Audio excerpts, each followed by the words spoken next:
Imagine a machine that's designed not just to operate, but to endure. A titan of the skies, built with this kind of over-engineered strength that just seems to promise it'll last forever. Right. We're talking about aircraft like the C-130 Hercules. It's been flying for over 6 decades. Or the massive Antonov An-22. That thing is almost legendary. They absolutely are. Those machines, they really embody that mid-century engineering philosophy, which was build it tough, build it heavy, and it will last. They are titans, like you said. They project this aura of being invincible. And we admire that. We rely on that strength. But what if the very thing we admire, that longevity, all those decades of service, is actually working against them in a way we can't? Right. In a way we can't easily see. That vulnerability is very real. And it's critical to understand it. Because under that thick skin, under the heavy ribs of these long-serving machines, there's a kind of a silent predator at work. It's a systemic degradation we call widespread fatigue damage. WFD. Or WFD, yeah. So for today's deep dive, our mission is to unpack that, to really get into what WFD is. You called it a mechanical disease, not just a flaw. We're going to look at how our current very sophisticated inspection methods are, fundamentally failing to detect it. And why that is creating a serious and growing problem for these aging fleets. Exactly. We want to show you why a machine built like a tank can suddenly and just dramatically fail. It's forcing us to completely rethink what safe life even means in aviation. Okay, let's get into it. WFD. It sounds more like a disease than a mechanical issue.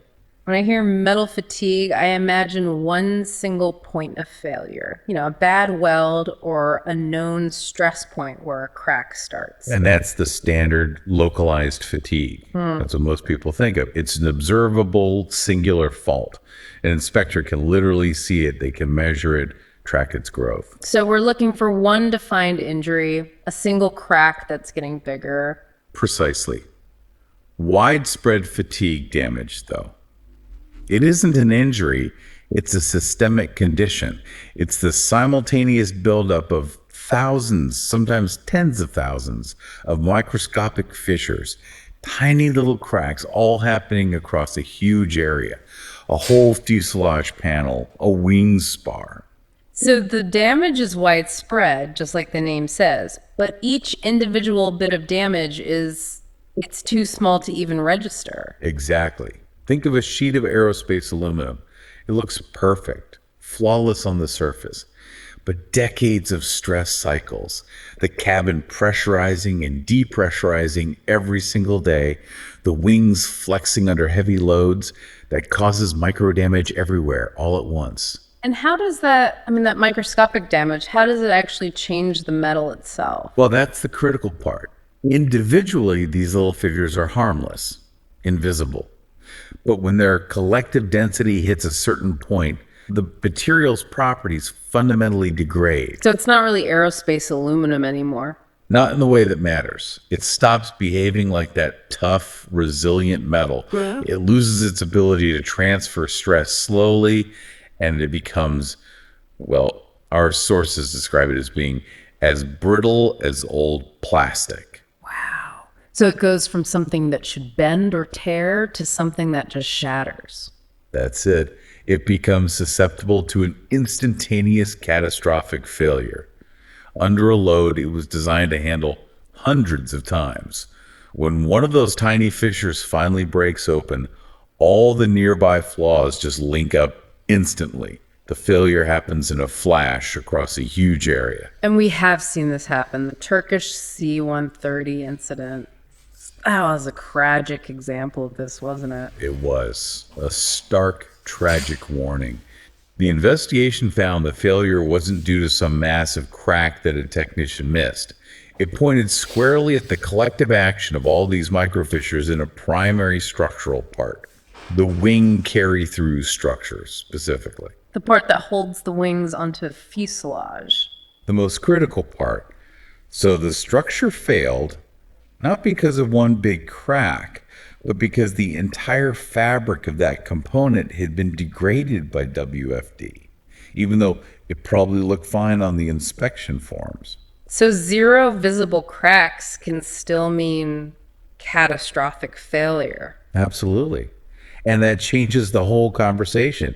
It's not just how big is the crack anymore. Now it's how degraded is the metal itself. And that's a much, much harder question to answer. Right. And that brings us to the longevity trap. Let's talk about the Antonov An-22. The really tragic part of that story is that it failed soon after major maintenance. That just feels so counterintuitive. It's a heartbreaking irony, isn't it? Yeah. But it shows exactly what happens when age crosses that critical line. The An-22 was a product of the safe life principle. Safe life, what does that mean? It was the philosophy back when these planes were designed. It basically said, if you calculate all the stresses a plane will face and then just build it with massive strength margins, it will be safe up to that calculated limit. You design for an end date. So you're building it like a tank? Exactly. You build it like a tank, assuming nothing critical will fail before its time is up. The modern approach is different. It's called damage tolerance. Okay. Damage tolerance assumes cracks will happen. So you design the structure so that when a crack appears, you can find it and fix it long before it becomes dangerous. So these older planes designed under safe life weren't really designed to have cracks fixed. They were just designed not to crack within their lifespan. Correct. But the safe life idea didn't fully account for WFD accumulating over such extreme lengths of time. These aircraft are flying far beyond what anyone originally imagined. And they're hitting a critical statistical threshold. We call it the 50-year line. The 50-year line. Most people would see that as a testament to great engineering, a source of pride. Why is it a risk? Because that's the point where the bathtub curve really kicks in. Bathtub curve. Right. For anyone who doesn't know, it tracks failure rates. High rates at the very beginning, that's infant mortality, then a long, low, stable rate during its useful life. But at the very end, the curve shoots straight up. That's the wear out phase. And I'm guessing WFD is what's driving that spike in the wear out phase. Exactly. When these vintage safe life planes hit that final upward slope, and many of them are there now, the failure rates don't just increase, they explode, as our sources put it. The hidden WFD that's been building for decades suddenly becomes the main reason for failure. It just overwhelms those safety margins that were built in 50 years ago. So with the An-22, they did the maintenance, they fixed all the known issues, but they were fixing problems from the flat part of the curve while the plane's actual structure was already screaming up that final catastrophic slope. That is the tragedy of it. The problem wasn't a bolt they fixed or a wire they swapped. The entire structural fabric was already compromised by a rot that conventional maintenance just couldn't see, let alone address. The clock had simply run out on its original design life. This leads to the most critical question then. If WFD is this huge danger, why aren't our inspections catching it? We have incredible tech ultrasonics, x-rays, eddy currents. Surely we can detect something this serious. And this is where we hit the big technological mismatch. You have these amazing tools, but they're all designed to find one specific thing: a crack, a singular, measurable discontinuity. They're looking for that one fault line spreading through the metal. That's right. Let me put it this way. Your inspection method is designed to find a big, obvious termite tunnel in a wooden beam, a single clear fault.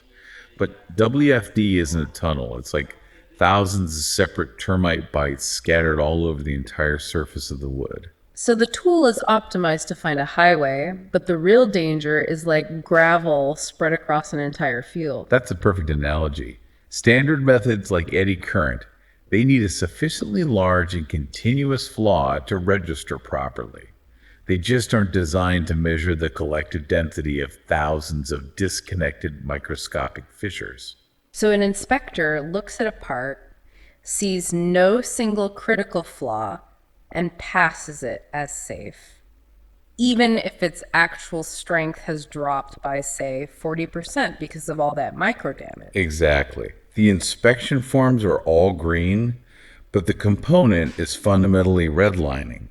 And that gap, that's the scary reality for aviation, especially for military and cargo operators who rely on these legacy airframes. So wait, are you saying that for thousands of vintage planes still in the air, we're essentially just crossing our fingers, hoping we haven't hit that wear out phase yet because we can't actually verify the structural integrity? That is the honest and, yes, the haunting thought. We're at a point where the sheer age of the fleet is outpacing our standard inspection capability. The gap between the structural reality of these metals and our ability to see the invisible danger, it's widening every day. So the longevity we design into these machines is now their greatest vulnerability. It's created this silent, invisible threat. It means we need a fundamental shift. We have to move beyond just looking for that one detectable crack. We need to start assessing the systemic rot that WFD represents, developing new tech that can measure that collective degradation. That knowledge feels absolutely crucial for understanding the true risks and costs associated with the world's most enduring aircraft fleets. They aren't indestructible, they're just running out of invisible structural credit. And if you just take a step back for a moment, this challenge isn't unique to aviation. And aviation is probably the most rigorously inspected industry on Earth. If our best methods here are tailored to find the obvious singular fault, the big crack, rather than the widespread invisible degradation, what analogous rot are we missing everywhere else? In other critical systems. Think about it. The vast networks of decades-old gas pipelines underground, the thousands of concrete bridges over major waterways, cooling systems in old power plants, all operating way past their original design life. That same systemic, invisible fatigue could be lurking in the infrastructure we all rely on every single day. It's a serious thought to mull over.